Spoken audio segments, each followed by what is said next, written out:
everyone. Thanks for joining me today. My name's Heather Schrock. I'm the Director of Environmental Partnerships at Bonneville Environmental Foundation.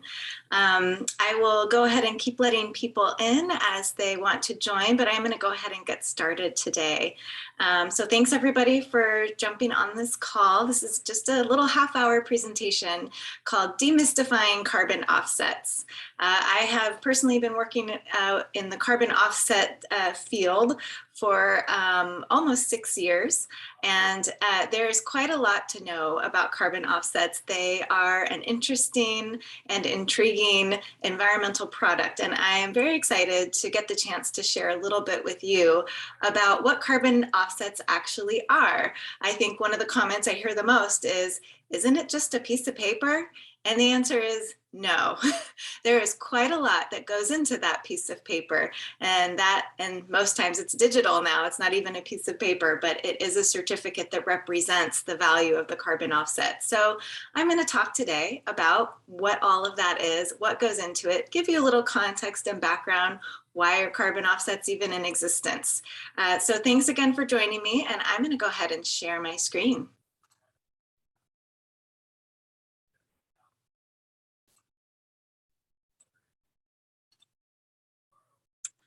Alrighty.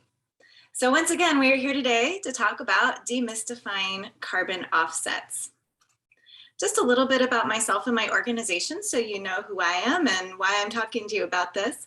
I work at an organization, a nonprofit called Bonneville Environmental Foundation. And we have been in existence for over 20 years, working at the intersection of climate, water, and renewable energy to make impacts against climate change. We have some really cool programs outside of our carbon offsets, which is actually just a small part of what we do. But our mission is to bring together partners across all sectors of society to co-create innovative solutions that address climate challenges by restoring freshwater ecosystems and catalyzing a renewable energy future for all. Here's some of the impacts that we've made over the past 20-some years. Through BEF and our partners, we have supported over 9.9 million megawatt hours of renewable energy electricity generation, over 7.6 million metric tons of greenhouse gases through the purchase of carbon offsets, 28 billion gallons of water restored to our critically depleted rivers and streams, and through our CE Bright Futures program, which is a STEM education program, we've reached over 253,000 students throughout the US. Got gas? So we are here today to talk about gas. That's right, greenhouse gases. This is kind of a look at the overall distribution of greenhouse gases globally. This is a really great picture that shows us where are all these gases coming from. And most of them, or I should say a quarter of them, the largest portion, is coming from our electricity and heat globally. And another 20% from agriculture and land use. So that's farming, and that's raising all of our food and the things that we need to produce products like clothing and shoes and materials for the products and things that we use every day. Now, if this was just the US, that one that is fourth in line there, transportation, would actually bump up to the top. In the US, our transportation sector is our biggest emitter of greenhouse gases. And a big reason for that is just a recent switch actually. In the US, electricity and heat was #1 for a long time, with transportation second. But transportation is now our largest emitter for a couple of reasons, a couple of actually good reasons. Our electricity and heat is being more and more produced through renewable energy resources. So that's actually brought down the emissions from that sector. While our transportation sector is working on electric vehicles and other solutions, it hasn't quite caught up to the electricity and heat sector, and it is now our #1 emitter. So why are we doing all of this? What is the greenhouse gas effect, and why is it such a big deal, and why do we need to reduce our emissions? The greenhouse gas effect, as you can see illustrated here, what this is basically the radiation and heat coming in from the sun. When it comes into the Earth's atmosphere, it does a few different things. Sometimes it bounces out and goes outside of our atmosphere, and it kind of maintains that equilibrium, so to speak. Sometimes it comes through the atmosphere, and then also that can be re-radiated out into space. Sometimes it comes into the atmosphere and bounces around a little bit more and is reabsorbed by the atmosphere. And that's the part that's causing this greenhouse gas effect, is the heat that's being reabsorbed, essentially trapped by greenhouse gases.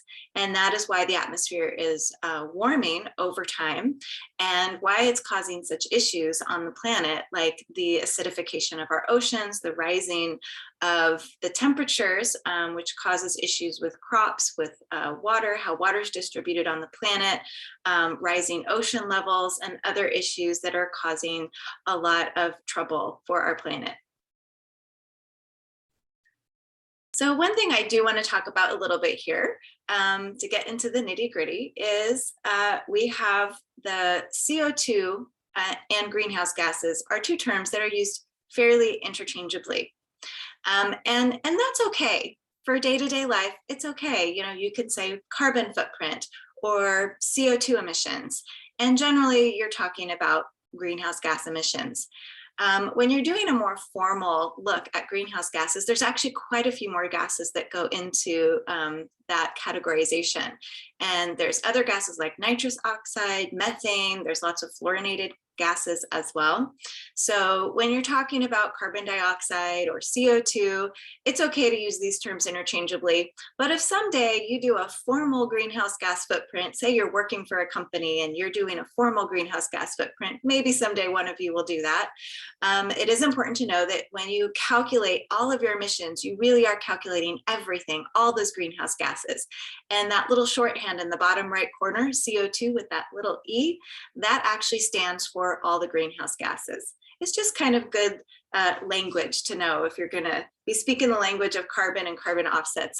If you did purchase a carbon offset, or if you did want a carbon offset to offset your own emissions, a carbon offset does represent all the greenhouse gases, not just carbon. Even though the name is carbon offset, it actually does represent all of these gases.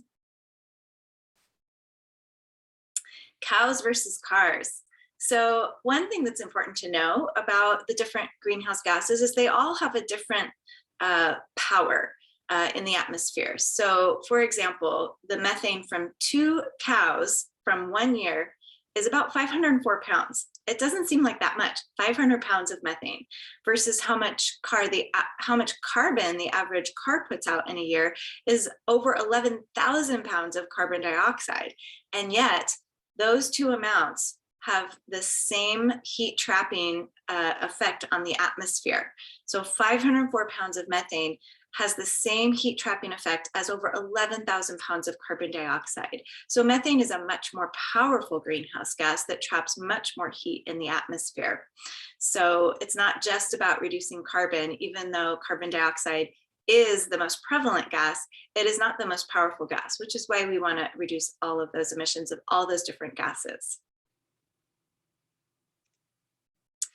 Alrighty, what is a carbon offset? This is what we're here to talk about today. A carbon offset is basically, if you want to really boil it down to what a carbon offset is, it is a financial mechanism. That's why it's called the carbon offset market. So when people say, oh, it's just a piece of paper, it really is not that dissimilar to another piece of paper that we use every day, cash. Cash represents the value of something. And yet what really is it? It's just a piece of paper, right? But it does represent something. And that is similar to carbon offsets. It does represent something very important. It represents the reduction or removal of a metric ton of greenhouse gases from the atmosphere. And if you take the example, let's go back and talk about cows for a second. So let's say you're a dairy farmer. And you have all these cows emitting methane, and you might think, well, it's that farmer's responsibility to reduce that methane, but how is he going to do it? Because he's got customers and people buying the milk from those cows, right? So and that farmer also, he's in the business of creating milk. He may not even know what sustainability is or care about it, but there might be a corporation or a business somewhere else that is really interested in reducing their emissions, and they have the financial means to invest in something outside their four walls, like a dairy farm, to put a methane capture plant on that farm. So what the carbon offset is basically the market mechanism or the financial mechanism that connects those two entities. So a carbon offset brings finance and financial support to carbon reducing activities elsewhere outside of the four walls of the business or corporation or entity that is creating emissions through other means, say an airline, for example. Until we come up with a fuel that is carbon free, which we're still a little ways away from, airlines still exist, people still take trips, so they can't reduce their emissions that much, but they could invest in carbon offsets, which in turn invests in this dairy farmer, who then in turn can reduce their emissions through methane capture. So that is basically what a carbon offset is, and it represents 1 metric ton of those emissions reduced or removed from the atmosphere. But there's so many different types of carbon offsets, really cool projects out there that are being supported through this financial mechanism. So forestry is probably the one people are most familiar with. Planting trees, sustaining trees in forests. Some of the most common forestry types actually aren't planting trees, but maintaining sustainable forestry practices that sequester carbon more than how those forests might have been managed otherwise. So maybe they would have all been cut down or burned or used for fuel in a local village. But if you protect the land and keep the forest from being not only cut down, it's actually okay to cut some trees because those trees actually do retain the carbon in them. And if they're used for building products, they actually retain it for quite a long time. So it's not necessarily that you don't ever want to cut trees down, but you want to do it in a sustainable way. And that's what these projects do. The dairy methane that I talked about, there are ways to capture and collect the methane produced from cows, and some of them even take that methane and turn it into sustainable fuels. Grasslands, a lot of people, when they think of the natural solutions out there to sequester carbon, they don't realize that grasslands are a huge natural carbon sink, and protecting our grasslands is really important. The other really cool thing about grasslands projects is that oftentimes they're working with local ranchers. So this is a great opportunity, again, for the environmentalists and the agriculturalists to come together and do good, where the grasslands are protected, but they're still able to use them for sustainable grazing. And then they're able to sell any meat that they produce from those lands and from those grazing cattle at a premium, because grass, as we all know, grass-fed beef is very popular. Renewable energy is another source. That's pretty straightforward. Capturing gas from composting. The marine efficiency projects are really interesting. These large ships that go through the ocean, they can use quite a bit of fuel, but there's a lot of ways to make them way more efficient and to save those emissions. RED Plus is a special type of offset that works in developing countries and not only helps with their forestry practices and helping control emissions in developing countries, but also supports local communities through education and women's empowerment and job training and things like that. And lastly, we've got an example here of landfill gas. Again, capturing those gases is the name of the game. So the dairy methane, the compost, and the landfill gas are all very similar. They're all capturing gases from emitters. So here's the breakdown of what actually goes into a carbon offset certificate. So that piece of paper that you see there at the end of the day, that's the certificate, 1 carbon offset. Well, how did we get there? How did we get to that certificate? And as you can see, quite a bit goes into it. So it starts with partners. It starts with a partnership, and that would be a developer. And there's a lot of carbon offset developers out there. Carbon offset developers who are entities that specialize and understand how the carbon offset market works, how to develop these projects. They understand the methodologies and the registries and all the ins and outs of the offset market itself. But they need to partner with the project proponents. So for example, they need to partner with that dairy farmer, or they need to partner with a logging or timber company for a forestry offset, or they need to partner with a local community or a tribe around their lands.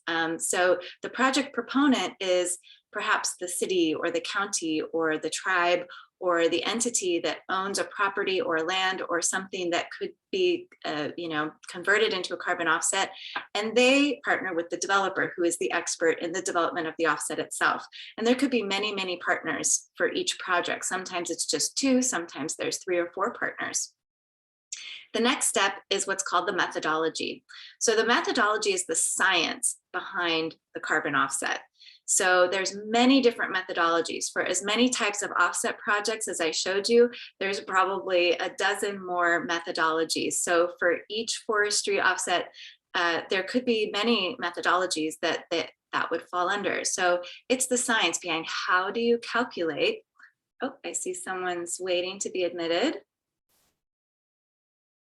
Hi, Gopi, you on the call?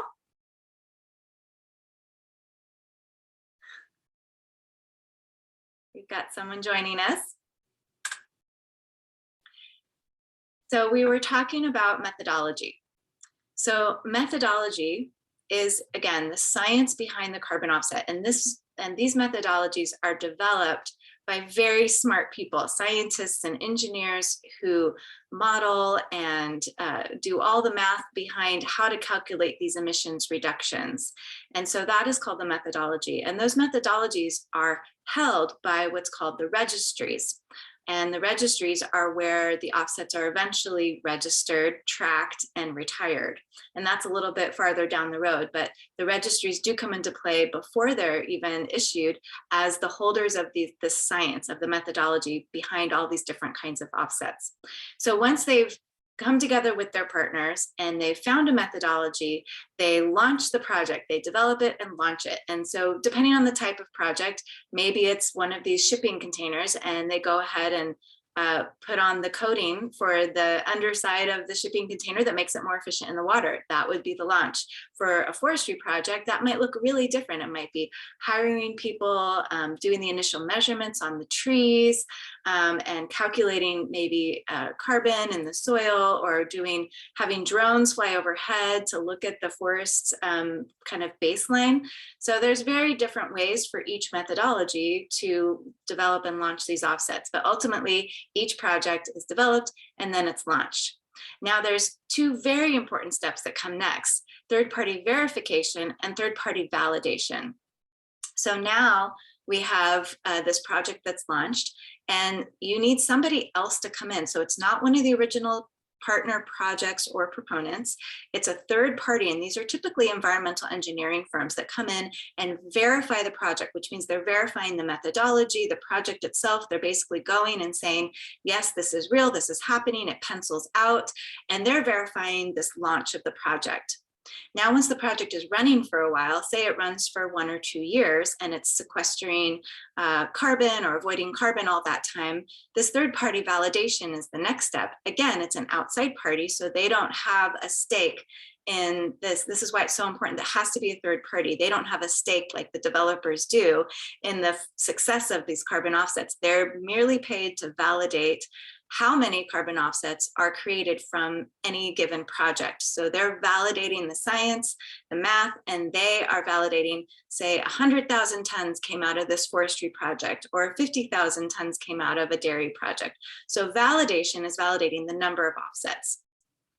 The next thing, once it's all verified and validated, they issue them and they are captured and registered, and then they go into the marketplace. And there's lots of people in the marketplace. There's brokers, and there's people like my company. We are a retailer. We're kind of like the grocery store, where you can go and look at a lot of different offsets on the shelf, and you can select various ones that you like to purchase. Whereas brokers, they're a little farther up the supply chain, and they can buy large amounts of offsets, and then they break those up and sell them into the retail market. So not really that different from, say, cereal. You have a manufacturer who makes 1 million boxes of cereal, and they really want to sell that cereal and get it off, off their docks. as quickly as possible at the best price. So they sell it to a wholesaler or a warehouse. And then that warehouse is the entity that then sells it to the grocery store. So we are kind of like a grocery store. We have lots of different cereal or offsets that we keep on our shelves. And ultimately, someone buys those offsets from us. And what we do then is retire it. So we go back to the registry, cancel it out. It means it cannot be double sold or sold to anyone else. It is retired. And this is where you get your final piece of paper, this certificate that represents this metric ton of greenhouse gases avoided or removed from the atmosphere. So as you can see, this is why it's not just a piece of paper. There's quite a bit that goes into it. So at this time, I'm gonna say hi. Gopi, are you on the line? You wanna say hi? Hi there. Oh, I can't hear you, but that's okay. We can talk more at the end if you want. So this is basically, here we go, the end of my presentation. If you're interested in getting your own carbon offset, you can purchase one on our store at b-e-f.org and offset your own footprint. We actually have calculators on there as well, so you can calculate your footprint and get an idea of how many greenhouse gases you are responsible for. And lastly, if you want to follow us on any of our social media, we are at Bonenviro. Again, my name is Heather Schrock, and thanks so much for joining me today.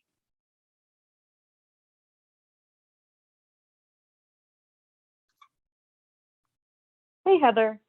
Hey, I'm gonna